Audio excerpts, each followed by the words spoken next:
امروز میخوایم راجع به وسایلی که نیاز که ویولون بزنیم رو بهتون بگم. خب اول کار این ساز ویولونه که این حتما نیازه برامون. خب اینم آرشمونه. به آرشه بچه حواستون باشه که نباید خیلی سفت کنه. اینا اینجا سفت و شل میشه، بیش از حد شل و سفت باعث میشه که آرشمون خراب بشه. حواستون به این موضوع باشه. ما به شولدر نیاز داریم.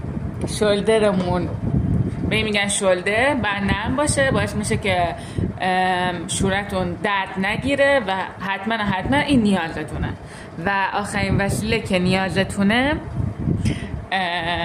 بهش میگن کلیفون. خب بعد اینو میکشیم روی آرشمون که بدون این اصلا هیچ صدای تولید نمیشه.